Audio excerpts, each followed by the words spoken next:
Ao viajar de avião, todos nós, mesmo que seja difícil admitir, já tivemos aquele breve pensamento: e se este for o avião que vai cair? Não, acho que não, né? Mas mesmo assim fica constante na sua cabeça aquela pequena e minúscula dúvida: e se for? Beleza? Então, no vídeo de hoje eu vou te mostrar de verdade quais são as probabilidades de você sofrer um acidente de avião e como saber quais são as companhias aéreas das quais não devemos confiar. Então, na sua próxima viagem, você se sentirá mais tranquilo ou não?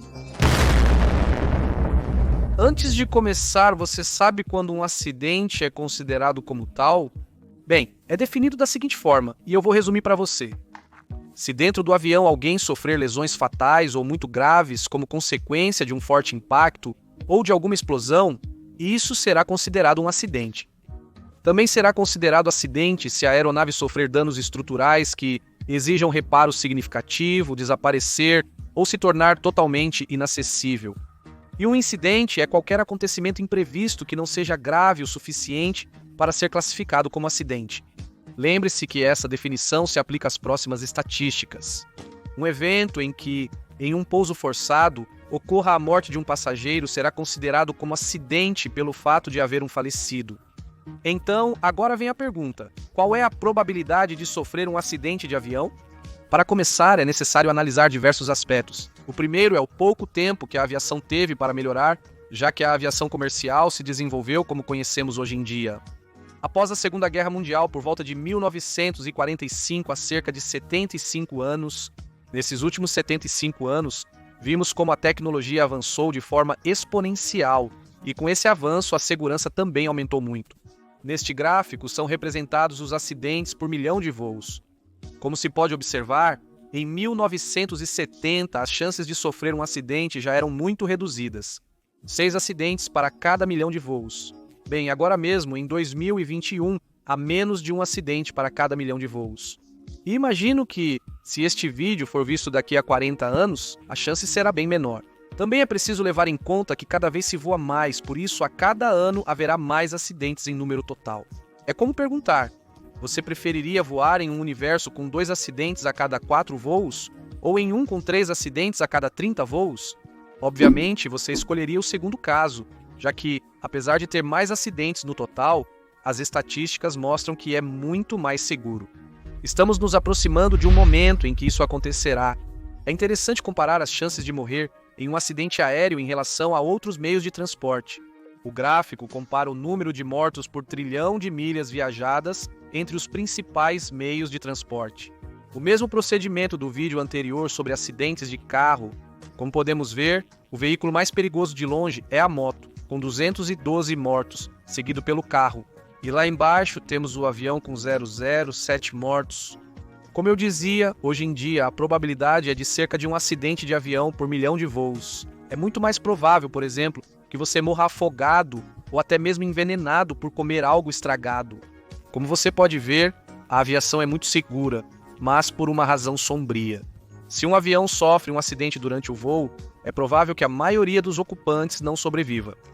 Por isso, a aviação é tão segura, porque tudo é feito pensando que não podemos permitir falhas, e já desde o primeiro momento do projeto tudo é feito pensando nisso. Depois temos a fabricação, a operação e a manutenção, e todos esses seguem a mesma linha. Isso é fácil de entender, já que se em um ônibus ou trem algo falha, existe a possibilidade de frear de maneira controlada. Mas, claramente, se algo falha em um avião, voando a 10 km de altitude e a 800 km por hora, é muito provável que acabe mal. Algo que é amplamente utilizado na aviação é a redundância. Tudo está duplicado ou até mesmo triplicado. Carregar menos combustível que o necessário seria o primeiro erro. Se a pessoa que depois tem que verificar o combustível não perceber, esse seria o próximo erro alinhado. Mas o piloto provavelmente perceberia a falta de combustível ao olhar os indicadores do motor detectando o problema.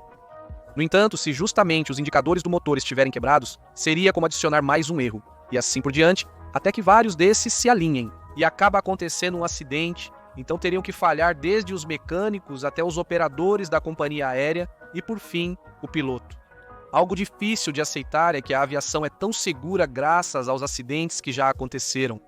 É o setor que mais aprende com o passado. Por exemplo, Vou te mostrar 3 acidentes muito famosos e vou te explicar o que falhou e o que foi aprendido com eles. O primeiro deles foi um acidente em que um DC-10 da United Airlines sofreu uma falha catastrófica no motor central montado na cauda. A explosão do motor causou a perda dos 3 sistemas hidráulicos que davam ao piloto o controle sobre os estabilizadores de cauda. Após a explosão, o controle do avião ficou comprometido. Foi preciso fazer um pouso de emergência, no qual, dos 285 passageiros, 110 morreram. Esse acidente é um claro exemplo de um erro de projeto no qual se pensou na redundância, instalando 3 sistemas hidráulicos que passavam pelo mesmo local. Um ponto crítico que, se quebrar, causa uma falha catastrófica. Atualmente, estuda-se para evitar que isso ocorra novamente devido a experiências passadas. O próximo acidente foi em 2008, tragicamente familiar para a maioria de nós. O MD-82 da Spanair caiu após a decolagem no aeroporto de Madrid. Os pilotos perderam o controle da aeronave como consequência de uma estolagem imediatamente após a decolagem por não terem colocado os flaps corretamente. Esse grave erro ocorreu devido à falta de checagens dos pilotos antes da decolagem. E a isso se somou a falha de um sistema de aviso, um alarme que deveria avisar expressamente que os flaps não estavam baixados. Como consequência dos 172 passageiros, 154 faleceram. O avião colidiu com um campo dentro do aeroporto porque literalmente não tinha sustentação para voar. Neste acidente, pode-se ver como as checagens e a redundância nos procedimentos são tão importantes, assim como os sistemas de aviso por parte do avião. Pense em uma companhia aérea que não faz as checagens corretas antes de decolar, junto com alarmes que não funcionam. Se algo falhar, quando der errado, você não vai conseguir saber. E foi exatamente isso que aconteceu. Digamos que, com a negligência, eles estavam tornando esse acidente muito provável. E por último, temos esse acidente que ficou conhecido como o desastre de Los Rodeos, o pior acidente da história ocorrido em Tenerife, em 1977, onde 2 Boeing 747 colidiram quando um deles estava prestes a decolar. As principais causas do acidente foram, em primeiro lugar, a densa neblina que impediu completamente a visibilidade. As falhas na comunicação entre os pilotos e os controladores e os fatores humanos que fizeram com que um dos pilotos decidisse decolar em condições de incerteza. Dos 644 ocupantes, apenas 61 sobreviveram, sendo o acidente aéreo mais mortal da história.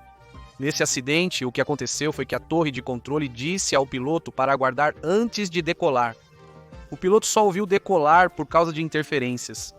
Isso fez com que, sem neblina, o piloto não teria acelerado, pois teria visto o outro avião no meio da pista. Mas como havia neblina, ele não pôde ver e decidiu acelerar. Desde então, nas comunicações não se pode usar essa palavra até o momento exato de autorizar a decolagem. Nesse caso, o controlador teria dito para manter-se em espera, e o piloto não ouviria a palavra-chave, até o momento em que realmente tem autorização para isso. Já fiz um vídeo explicando detalhadamente o que aconteceu nesse acidente. Claro que qualquer acidente é lamentável, mas do ponto de vista da engenharia, os acidentes sempre são tomados como aprendizado para que nunca voltem a acontecer pelo mesmo motivo. Essa é a principal razão pela qual os aviões são tão seguros, pela quantidade de fatalidades que carregam nas costas. Quando ocorre um acidente, são abertas 2 investigações paralelas. Uma jurídica, que se encarrega de buscar culpados, e outra, a aeronáutica, que se concentra apenas em descobrir o que falhou para prevenir em casos futuros. Curiosamente, há uma estatística que agrupa os acidentes conforme o momento do voo em que ocorreram. Cerca de 10% sofre acidentes na decolagem e no início do voo. Cerca de 40% ocorre durante o cruzeiro e 50% na aproximação e pouso. Em velocidade de cruzeiro, um avião voa a 800 km por hora e a 10 km de altitude. Portanto, os acidentes que ocorrem ali geralmente são catastróficos. Contudo, mais da metade dos acidentes ocorrem durante a decolagem e o pouso. O avião não está muito rápido e voa baixo, então pode tentar um pouso forçado e evitar que a maioria dos passageiros morra. Na verdade, é assim que vou te ensinar a seguir, mas antes, outro ponto importante. Um avião passa a maior parte do tempo em velocidade de cruzeiro, enquanto o pouso e a decolagem são breves. Então, ao acumular tantas horas de voo em velocidade de cruzeiro, no final é mais provável que algo falhe, mas sem dúvida, o voo de cruzeiro é a parte mais segura. Faz sentido, pois o avião está distante do solo e de obstáculos, mantendo velocidade constante e estável. Na decolagem ou aterrissagem, o avião está perto do solo e em baixa velocidade. Como visto no vídeo dos aviões de combate a incêndios, voar em baixa velocidade e altitude é extremamente perigoso. Olha, vou te mostrar a seguir a lista de todos os acidentes registrados de avião. Por exemplo, em 2019, dos 15 acidentes, 4 ocorreram devido a saídas de pista durante o pouso. Um deles foi por uma tentativa de sequestro. 5 aconteceram na decolagem, onde 3 deles foram causados por falha no motor, e em um deles, o motor quebrou ao colidir com pássaros. Este é o Ethiopian do Boeing 737 MAX de Havilland.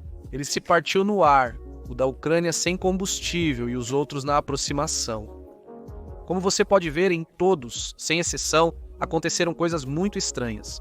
Por exemplo, o Boeing 737 MAX usava um sistema que funcionava mal, mas ainda assim foi certificado como seguro. Nesse caso, a história mudou a partir desse e do próximo acidente que tiveram com a Ethiopian Airlines. Foi, sem dúvida, um escândalo por parte das autoridades. Isso fará com que sejam criados processos para evitar que volte a acontecer. Em Bangladesh, houve uma tentativa de sequestro, algo muito excepcional. Nos outros casos também ocorreram acontecimentos excepcionais. De qualquer forma, a segurança aérea depende muito do país em que se está voando.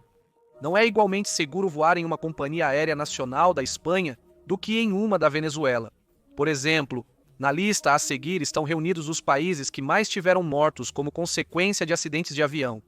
Os Estados Unidos são o país com o maior número de mortes. Afinal, é necessário considerar o número de voos e aviões por país.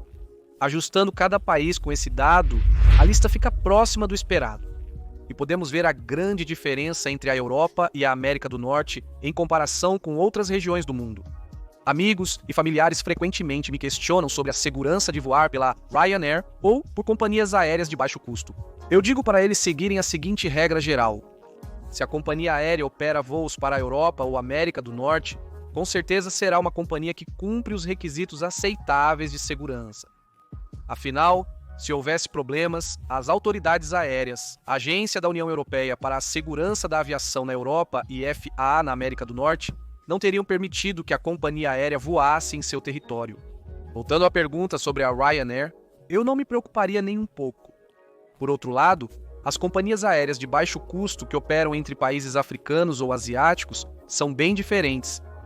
Eu, pessoalmente, aí sim teria muito cuidado, porque os padrões de segurança não são os europeus, e não é algo que eu ache. Os dados confirmam isso, como visto anteriormente, ou neste documento da Associação Internacional de Transporte Aéreo, que representa a quantidade de aviões a jato que caíram entre 2016 e 2020.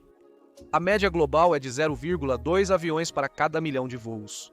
Contudo, na África é de 0,28 e na Ásia 0,34 acima da média global, enquanto Europa e América do Norte estão bem abaixo.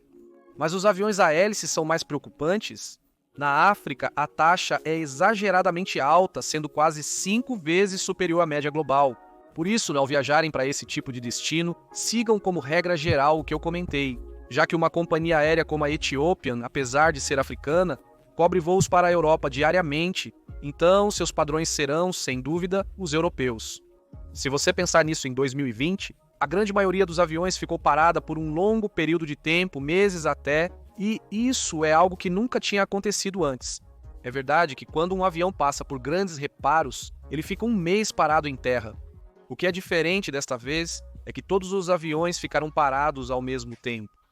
E esperamos que essa nova situação não seja a causa de algum acidente futuro. Mas caso isso aconteça, será que teremos aprendido para a próxima vez que todos os aviões tiverem que parar ao mesmo tempo? Antes do acidente de Los Rodeos, o setor aeronáutico acreditava que os processos de comunicação já estavam perfeitos. Ou antes do acidente do Douglas Commercial 10, achava-se que já tinham a redundância necessária com 3 sistemas hidráulicos, mas depois ficou claro que não era completamente perfeito. Esperamos que não aconteça o mesmo com a manutenção dos aviões em solo. Bom, depois de ver este vídeo, você já pode voar sabendo o quão improvável é que aconteça algo com o seu avião. Para aprender sobre os processos de manutenção e o rigor no dia a dia da aeronáutica, confira minha conversa com Miguel Herranz, funcionário de manutenção do Airbus A300 e 30 no link a seguir. A 340 e a 350. Fiquei surpreso com tudo o que ele me contou. Nos vemos na próxima e inscreva-se para mais vídeos como este.